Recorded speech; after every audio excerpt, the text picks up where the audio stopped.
Initially তথ্য ছিল যে নাশকতার উদ্দেশ্যে একটি চক্র এই বিল্ডিংয়ে অবস্থান করছে এবং বিল্ডিংয়ে অবস্থান করে তারা যে কোনো একটি অস্থিতিশীল পরিবেশ সৃষ্টি করার জন্য এই কার্যগুলি সম্বোধন করছে।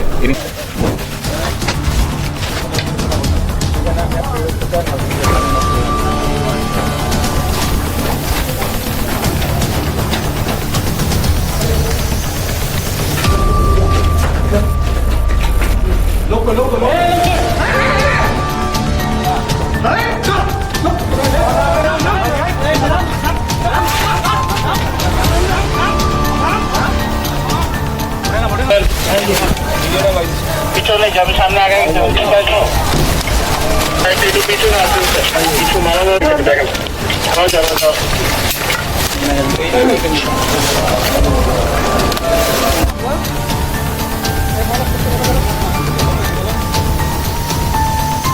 দশটা থেকে একটি অপারেশন পরিচালনা করি। আপনার টিটিপাড়া যে বস্তি এলাকা, তার পাশে একটি পরিত্যক্ত বিল্ডিং, যেটা তেলেগু কলোনি আছে, তেলেগু কলোনির পাশে দুটি পরিত্যক্ত বিল্ডিং। এখানে আমরা একটি জনসাধারণের তরফ থেকে একটি গোয়েন্দা তথ্য পাই এবং এর বেসিসে আমরা এই অপারেশনটি পরিচালনা করি। আমাদের ধারাবাহিকতায় আমরা যখন এখানে অপারেশন পরিচালনা করি তখন আমরা এখান থেকে বেশ কয়েকজনকে আটক করি এবং আমাদের প্রাথমিক জিজ্ঞাসাবাদের ভিত্তিতে আমরা 3 জনকে প্রাথমিকভাবে শনাক্ত করি এবং উল্লেখিত এলাকা হতে আমরা জার্মানির প্রস্তুতকৃত একটি বিদেশি পিস্তল উদ্ধার করি। এটি একটি 30 ক্যালিবার 7.6265 x 17 একটি পিস্তল, যেটি সাধারণত 10টি বুলেট বহন করতে পারে এবং এই পিস্তলের যে অ্যামুনিশন, তার থেকে আমরা 2টি অ্যামুনিশন এবং এখানে ম্যাগাজিন সহকারে এই এলাকা থেকে উদ্ধার করি। এই ধরনের পিস্তল সাধারণত আমাদের কোনো বাহিনী কর্তৃক ব্যবহৃত হয় না। বাংলাদেশ সেনাবাহিনী কিংবা বাংলাদেশের যে সমস্ত বাহিনী আছে, পুলিশ, বিজিবি বা কোনো, আমরা এগুলো ব্যবহার করি না।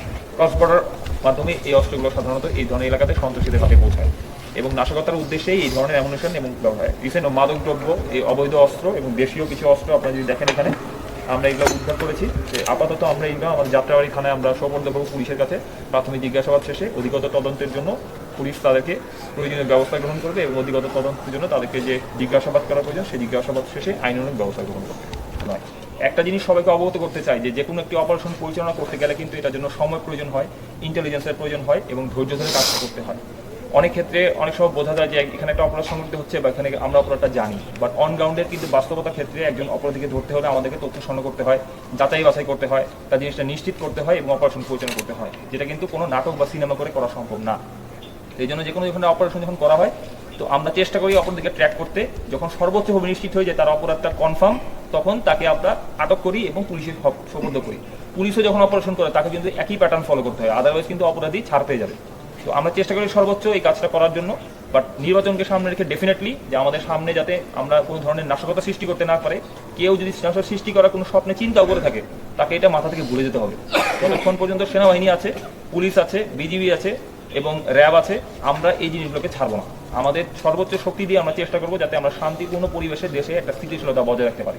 কিছু স্বার্থান্বেষী মহল এটা চেষ্টা করে যাচ্ছেন, এটা আদিকাল থেকে হয়ে আসছে, এটা যাবে নর্মাল। এর জন্যই দেশে পুলিশ আছে, র্যাব আছে, বিজিবি আছে, সেনাবাহিনী আছে। আমরা এই কাজগুলোকে কঠোর হস্তে দমন করতে পারবো, আমরা এটা দৃঢ়ভাবে বিশ্বাস করি ইনশাআল্লাহ। এর জন্য আমি আন্তরিকভাবে যারা জনসাধারণ আছেন সবার কাছেও বিশেষভাবে আমি সাহায্য কামনা করি যে আপনারা তথ্য দিয়ে আমাদেরকে সহযোগিতা করুন। আপনারা যদি তথ্য দেন আমরা ইনফরমেশন বেসিসে অপারেশন করতে পারি।